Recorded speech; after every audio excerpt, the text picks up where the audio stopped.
Hello and welcome to your weekend podcast here on Four Lads Had a Dream. My name's Andrew and I'm joined tonight by two of my very favourite potters, Kenny and Davie. The football's finally back, the proper football at least. Davie, we go up to the Scots Foam Arena at Dens Park to face Dundee. It's an away game, so going off recent form, we should probably stand a pretty decent chance. I'd be more worried if it was at Ibrox, to be honest. Big discussions, obviously, around the formation, how we're going to line up, because the last three games have obviously been against, no disrespect to Dundee, but probably, better moneyed opponents. Let's call it that. It's going to be a different level, but do you see us sticking with that same formation? Do you think he changes it up? And then probably the bigger question is going to be who's actually going to be playing in that formation as well. Yeah. I suppose the simple answer to that starts off with it depends who's available, because I think there's Ferguson sort of hinted yesterday there might have been two or three of them that he might not decide to risk this weekend, but he didn't say who they were. So, I mean, for example, if two of them are centre-halves, you might find that it's a back four. It depends who it is. My personal view is that I think it would be quite good to stick with the formation that's bedding in at the moment, because we've got two huge games coming up which will undoubtedly use that formation. So I think probably it makes sense to keep it going till at least after the second Bilbao game. But in saying that, it depends who's there, and it also depends if there's anybody fancies wrapping in cotton wool, because I think, for example, with Suter suspended against Bilbao for the first game, it makes no sense for me whatsoever to play Balogun tomorrow. So who else is there? He's still got Proper, he's still got Suter, he's still got Insiala, so he could play a 3-4, he's still got Tavernier. Another one I would probably argue that maybe goes into cotton wool a little bit is Sterling, just based on his injury history, because I think I'd like to see him playing the Bilbao game as well. So would I play a 3? Probably, for just to keep consistency going. But I think Ferguson quite likes this idea of tweaking things and keeping the other managers guessing what he's going to do. So it wouldn't surprise me if you see a 4, but my vote would go for a 3. Yeah, Kenny, I think, as Davie said, it's like consistency might prove to be key, because, one way or another, we've stumbled onto a formula that is working with the players that we have. But yeah, it is that question of, how protective are you of these players? Given that we have, 2 weeks, we've got this Saturday, whole week break, next Saturday, Hibs, and then we finally play that game against Bilbao. So there's plenty of time, but I think, it's Rangers. So the fear is obviously, someone steps the wrong way onto the pitch and, their knee explodes and they're out for, 2 years, because that'd be our luck. Yeah, that's exactly what our luck's like, isn't it? I am actually of the mind that I tend to agree with Davie. I actually think I wouldn't be changing that shape, because it's kind of worked for us. Dundee are in a situation now where they need the points. So I think they'll open up a little bit. And I think this shape has given us a little bit more space to play in. And for me, it is one of those things, as Davie says, who do you keep a wrap in cotton wool? Who do you keep fresh? There's an awful lot of players coming back from international duty. You'll have to check how they are. You'll have to turn around and look at how they're feeling. There'll be a couple in buzzing, like Raskin and Hamza Igaman. They'll be flying because they've done so well. But then again, I'm looking at it, and I'm not sure Dessers was away in international duty. I don't know if he was or not. I don't think he was. But I would be starting with Dessers because he'll be fresh. I would be making sure that Igaman is ready for that Bilbao game, because I think that's the type of game that we will need him in. And it's very difficult to turn around and kind of see what he's going to do, isn't it? Because your natural instinct would be to say, right, we'll go back to 4 here and open up and go and play, because it's, we all respect to Dundee. I don't mean it in any disrespect. It's only Dundee, so we can go and play a different shape and tweak it as we've said. But I'm not sure what he'll do, and I'm not sure what the team will be like, because I do think well, Davie's made a great point there about Dujon Sterling. I would be making sure that boy is getting as I'm not going to rephrase it. I was going to say as few minutes as possible, but I don't mean it like that. What I mean is that I would be making sure he's 100% for that game, because with all respect, if we're going to play with a 3 at the back there, I don't want to see young Ridvan Yilmaz playing out there and getting exposed the way he has been, because he is, and he's a left back. He's not a right back, but he's getting exposed out there because he is so one-footed. And when a good quality outfit like Bilbao are, Nico Williams is on that side, mate. I do not want to see a small guy that's left-footed on my right, hand side. So I would be wanting that for that game.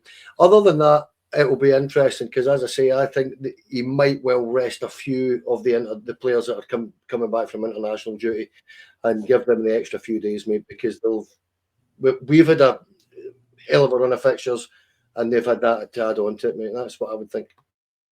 Yeah, I mean, we obviously don't need to look too far for the exhortations of our players, because they played 120 minutes against Jose's boys, and then had an Old Firm game as well, which went up until the last minute.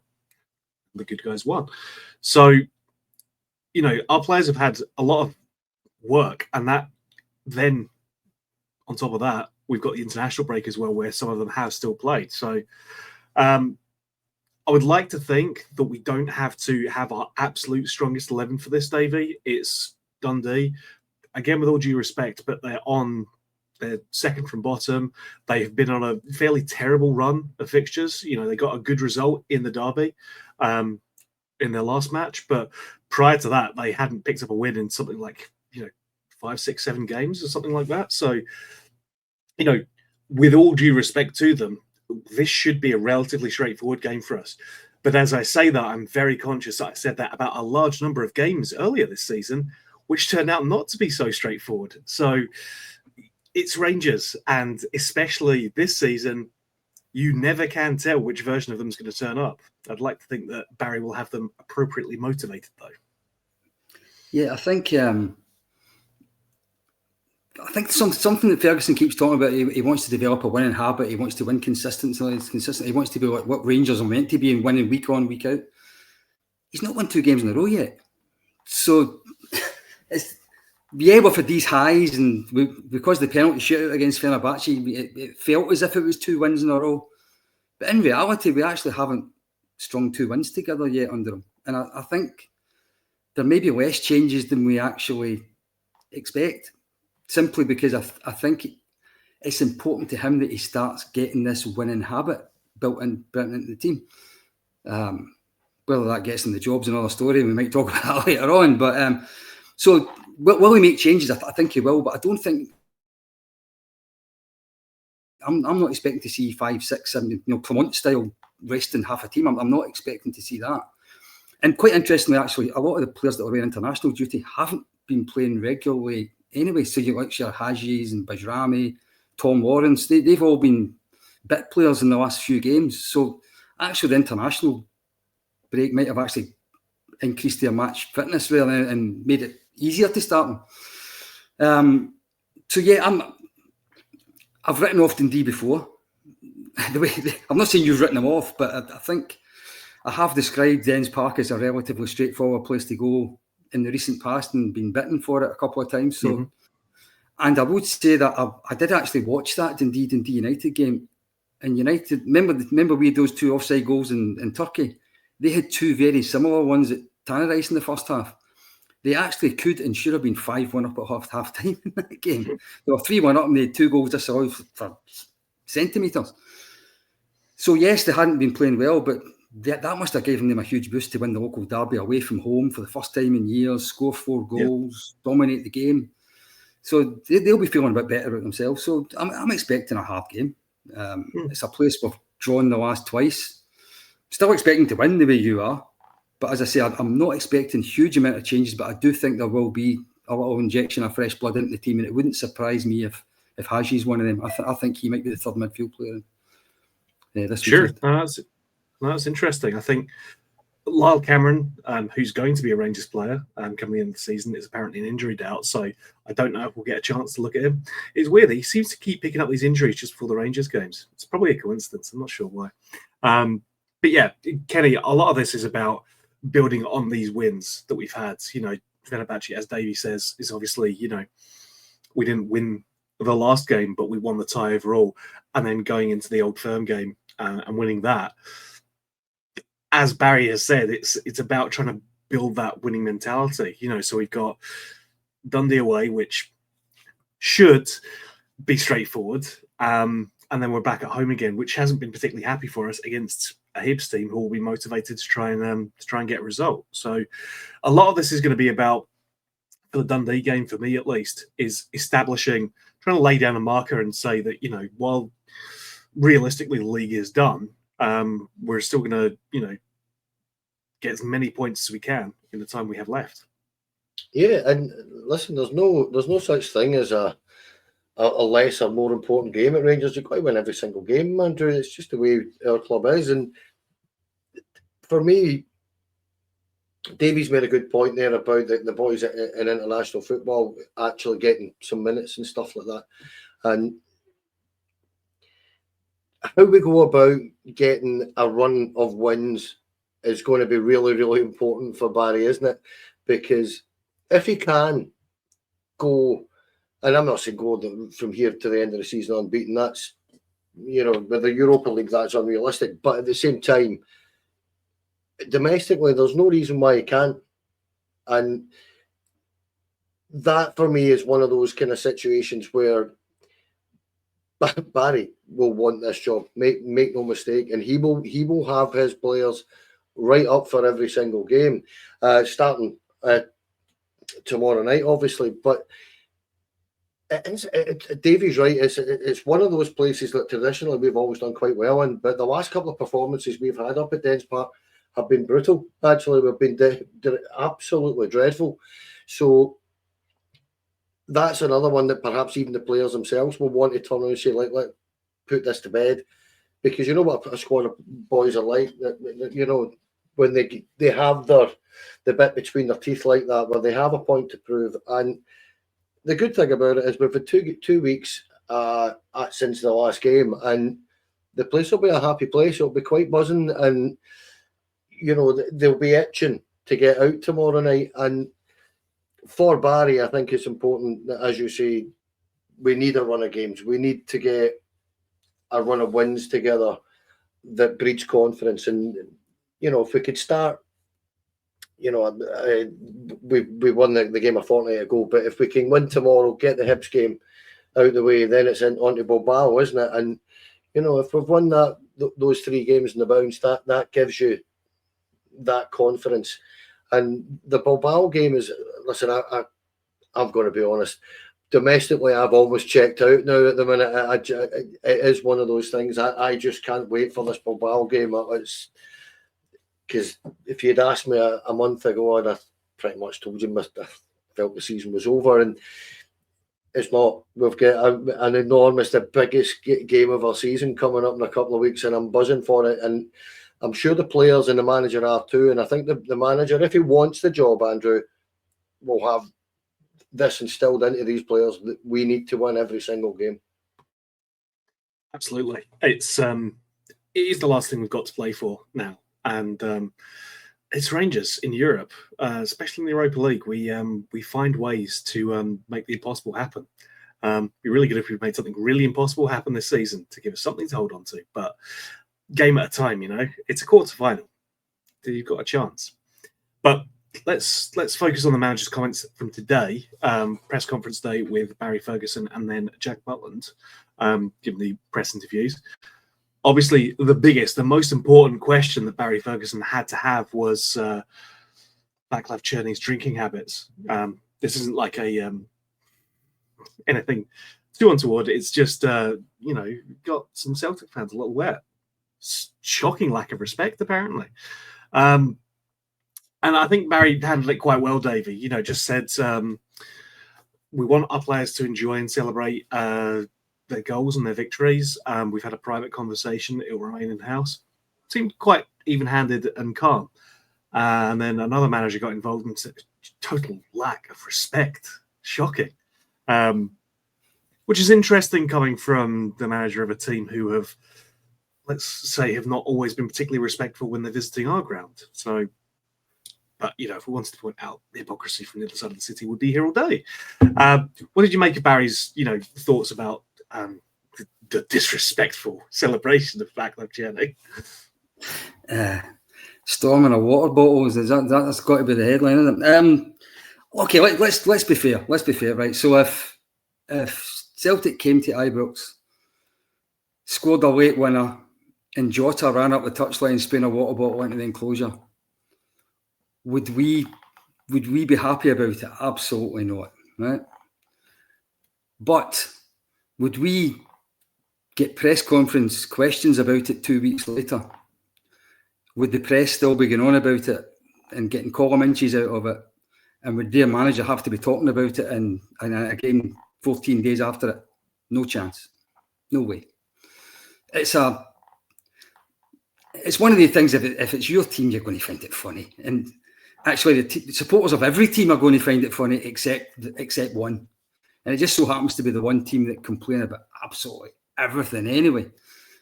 And let's be honest, it also deflects quite nicely away from the fact that Brendan Rodgers has been outplayed for the last 3 Old Firm games. He got away with one at Hampden, but the last 2 he has lost, and he's lost to the better team twice. So it probably suits him to answer questions about squirting water than it actually does about the fact that his defence has conceded 9 goals against Rangers in 3 games. So he probably quite liked that question.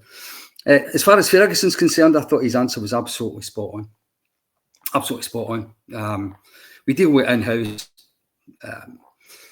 but I want a team of winners. I want a team that celebrate together. I want a team that win together. I want a team that knows what it means, especially in a game like that.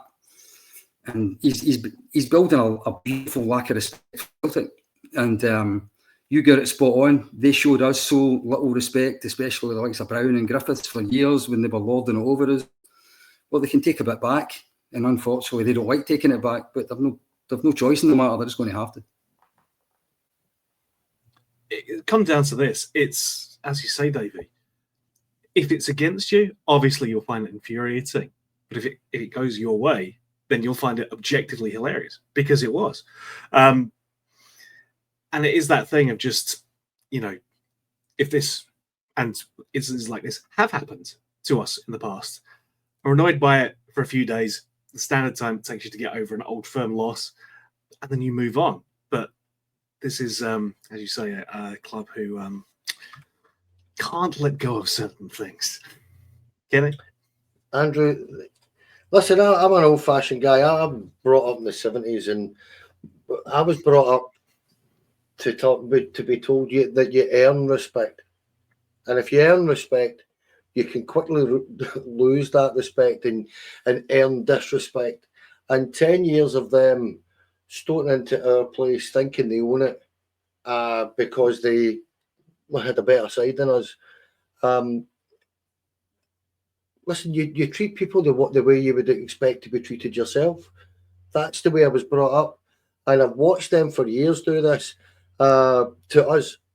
And as I say, the least wee thing that happens against them, and I find their manager the most hypocritical man in the game in this country. I just find him, to use an old Scottish word, yaff. He's one of those horrible little men that seems to think he's very important when he's not really. He's just one of these guys that seems to think, and I understand, listen, before I go on here, I understand that he's been asked a question and he's got to answer it, and I get that, and he's answering it in a manner that, to a certain degree, he's trying to protect his own football club. But can we not just let it wash all over us a little bit and just, I know, I did that, but can we not and just move on? Because we've had to endure this for years with police hats and wiping their noses and spitting on our crest and scarves on posts. And, we've taken that and showed a little bit of dignity while we've had to endure it. And as Davie said, 2 weeks later, we're sitting here with them still battering on about this. Every pod they do, every blog they're writing, they're still going on and on and on about this. Mm-hmm. It's a bit of water, for Christ's sake. Move on. There's games tomorrow. Can we forget about it now? I mean, we diddums. Honestly, it is absolutely pathetic. It is diddum stuff. Grow up. Kenny, for me, it should just all be water under the bridge. Okay, I knew you were going to say that.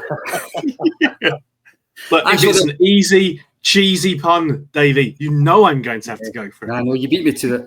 I was going to say one other thing, just to link it in with the previous conversation, though. One of the players I was going to say earlier on that I personally would rest tomorrow was Tierney, because he's playing as a second striker. I had it in my head that I'd quite like to see Danilo tried out in that for a game, give him some time in the park. Tierney's an important player going forward. He absolutely has to play against Bilbao. But you can't drop Tierney tomorrow. You can't do it, because all of a sudden all the questions will be: is this a disciplinary thing, and is this because of what? So stuff like that, he's got to play. Yeah, but yeah, it's crap. We should just tell him to move on. You would like to think we could, but nonetheless, we play in this league with these teams. It's all going to be fun and games. And on the Journey point, I think that's important because he has been massive for us. And he looked like he was dead on his feet at the Fenerbahce game, let alone, the Old Firm. But I completely agree. Can't drop him now. I have to keep him. Bottles of water near him, just in case. Anyway, let's talk about the other. Oh yeah. If he scores, he's got to do that Gaza celebration with a water bottle that England done against. He's got to do that. I would like to think the boys had that well in hand, organised and prepped just in case. Let's talk about the other press conference today then. Jack Butland, who, is, I think, quite a good talker. Always worthwhile listening to his press conference. He was saying that the preparation for the next season starts now, which I think is a fair reflection, unfortunately, about, where our season is. But there was a lot of praise for Alan McGregor and how much he's enjoyed working with him. And I think McGregor's probably gone under-discussed a bit because, we've looked at Neil McCann for tactics and David Dodds for, the kind of set-piece management. It's been interesting to hear him talking about Alan McGregor, who probably knows a fair amount about goalkeeping, but never exactly struck me as maybe the most nurturing coach, let's say, Davie. He's probably forthright with his views, let's say that.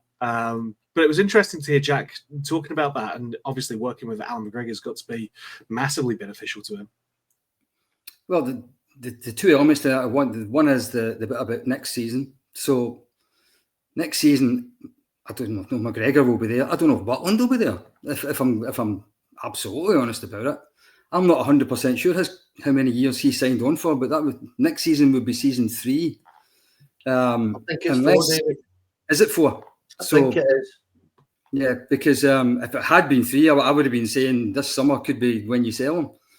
And it could be when you sell them anyway, to be quite honest, depending on what offers you get, depending on whatever new manager sees in terms of the goalkeeping position. So, but if we assume he is there next season, then it can only be good the goalkeeper's working with Alan McGregor, not because he probably kicks ass quite a lot, because I imagine he probably does.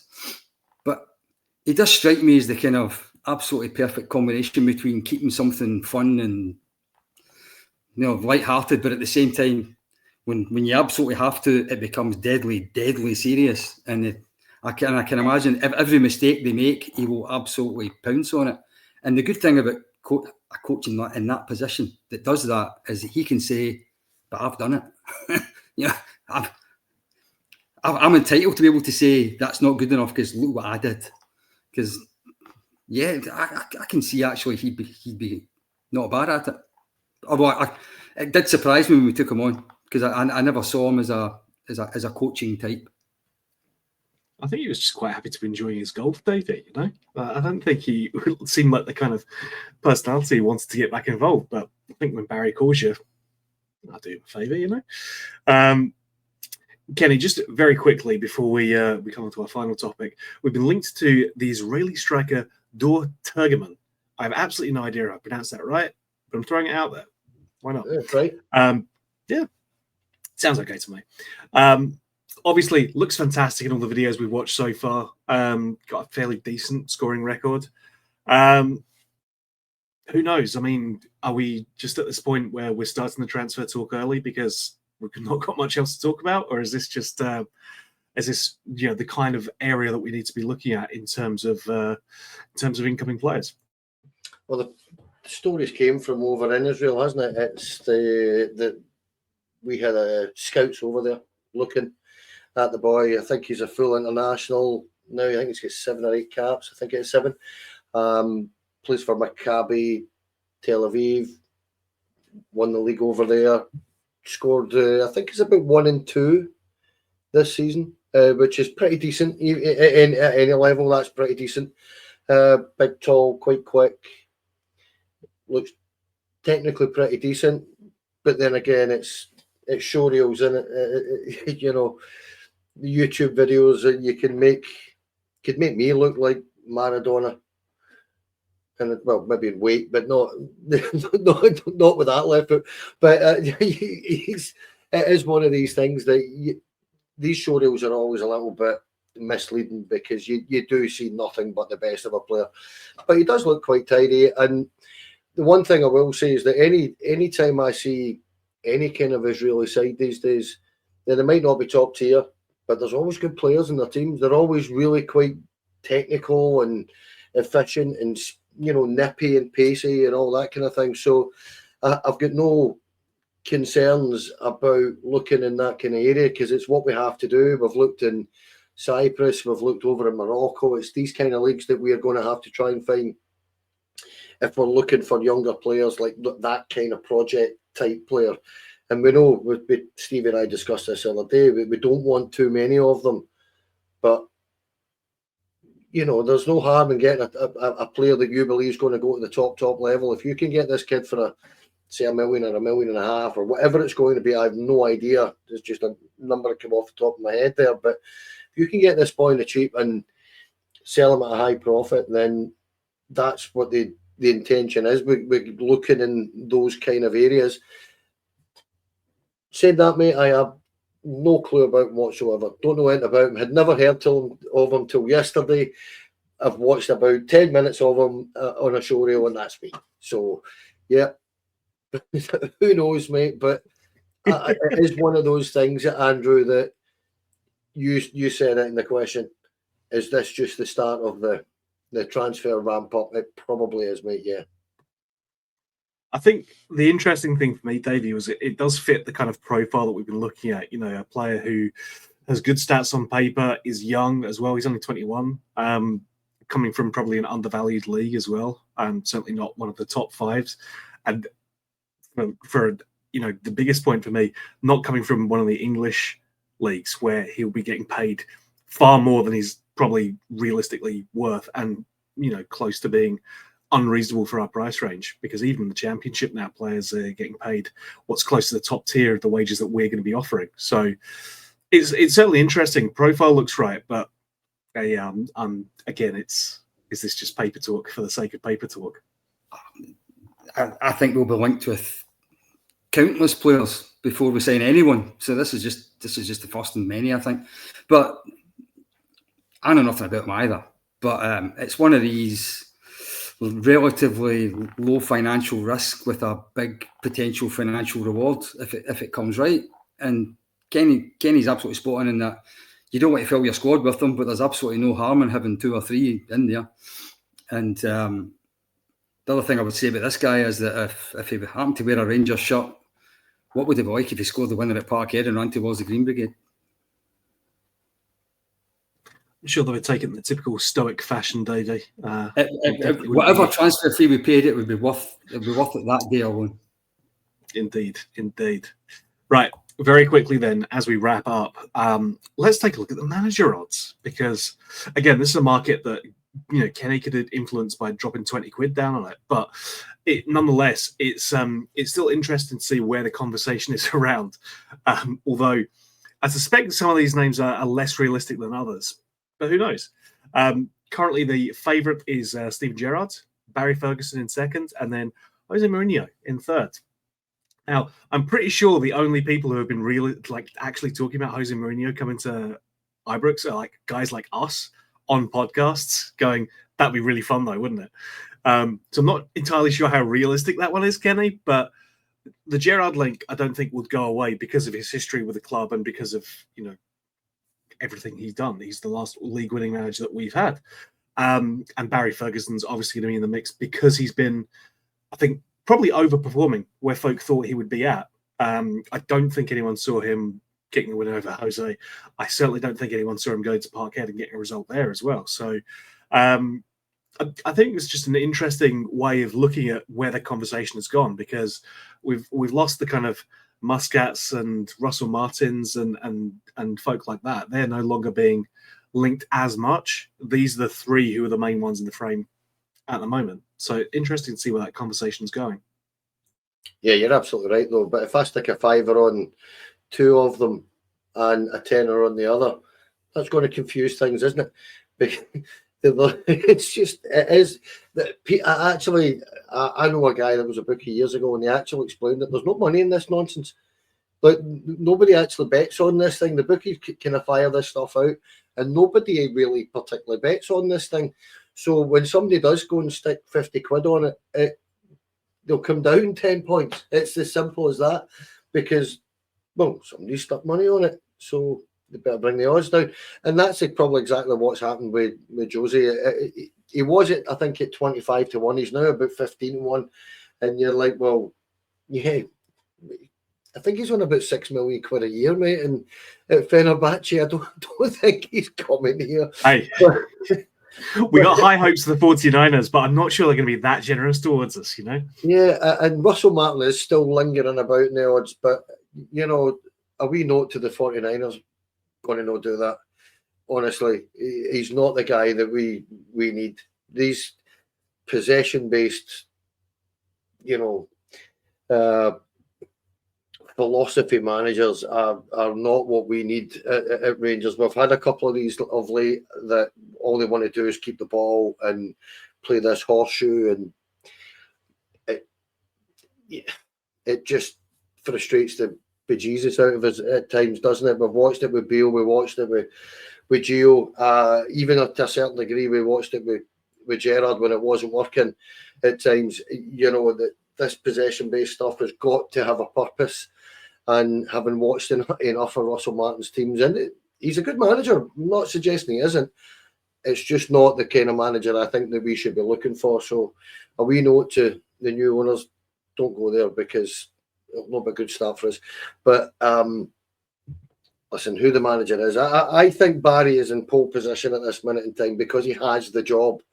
And if he can go and do something extraordinary over the next couple of months, it's going to be very difficult for the new owners not to give him it. But then again, as you say, my kind of gut feeling is that, and this is not coming from any information or anything like that, I've got a sneaky feeling it might well be Gerrard, because there's too many rumours and too many people repeating similar type of things that you go, there might be something in this. And I'm not saying there is. I genuinely do not know. But I've got the feeling that it's not going away, as you say, Andrew, and that might be for a reason. I've no idea. But who the next manager that comes in is the most important decision that this football club's got over the next couple of months, because at this particular point in our history, it's really, really vital that we get that correct, because we've got to get back to winning trophies, mate. Right now, it's enough of this winning a trophy here and there kind of thing. We have to be regularly successful. And so therefore that manager and his coaching staff have to be nailed on 100% correct in the summer. It really does have to be. Yeah.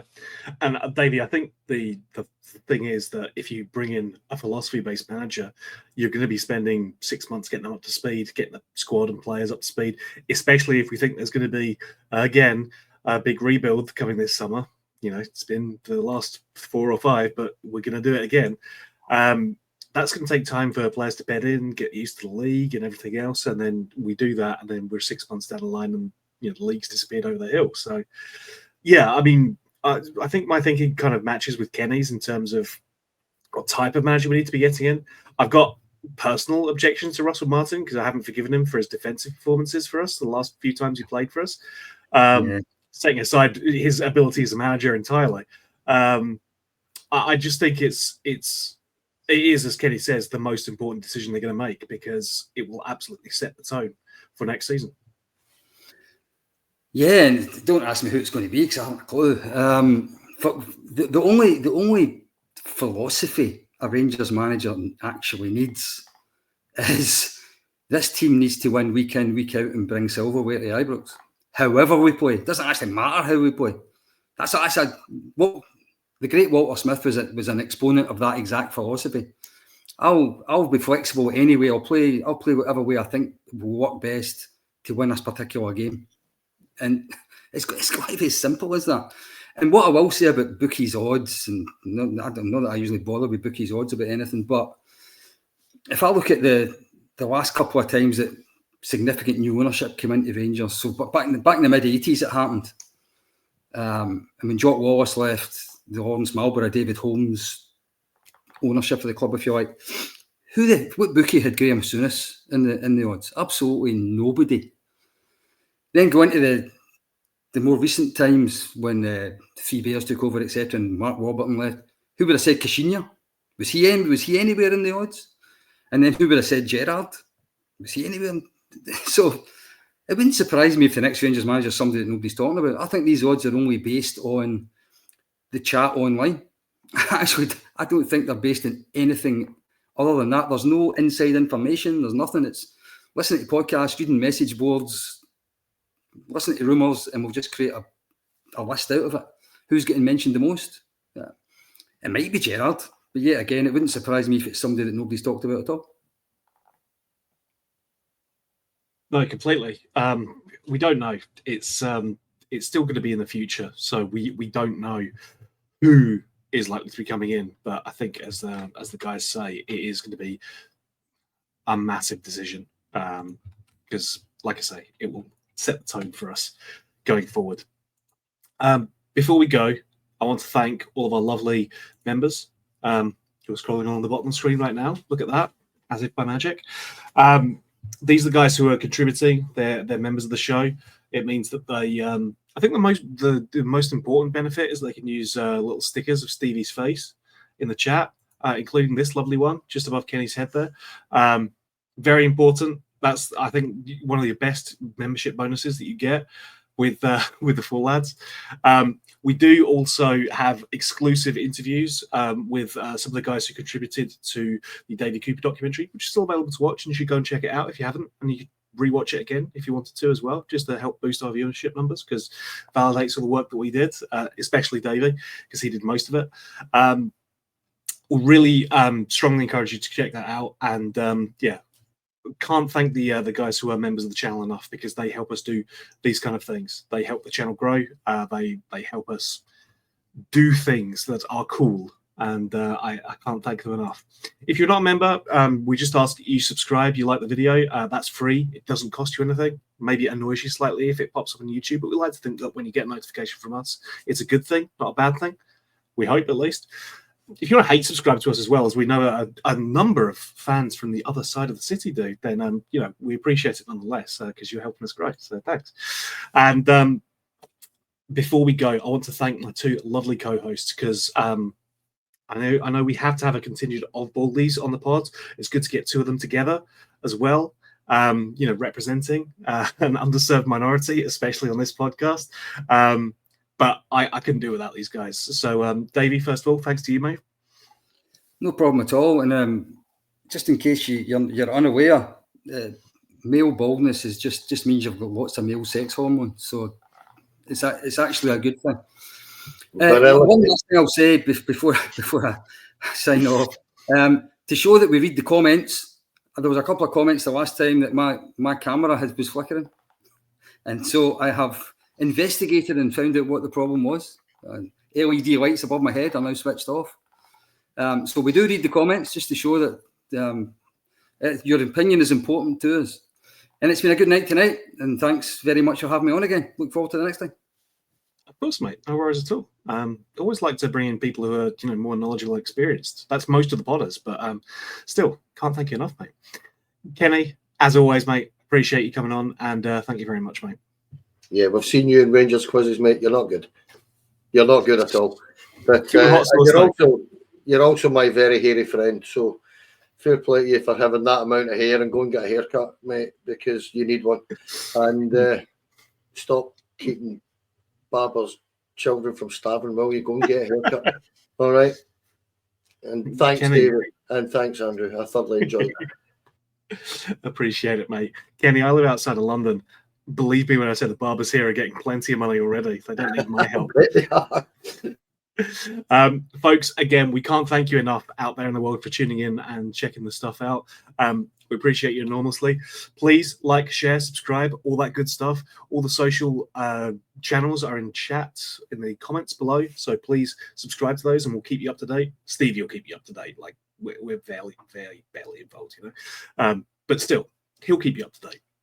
And you'll know whenever Stevie decides to do, an impromptu live podcast or something like that as well. It is something we want to do more frequently. We didn't think it would happen just because Stevie got the whim to do it, but nonetheless, we were glad that so many people enjoyed it.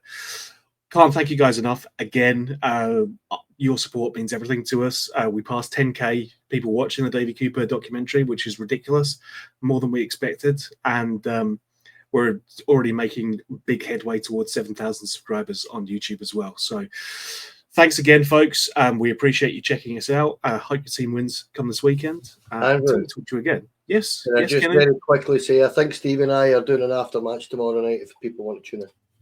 There we go. See, there's podcasts happening and even I don't know about them. It's wonderful. So yes, enjoy the game. Make sure you check out the post-match. And until we talk to you again, folks, bye for now.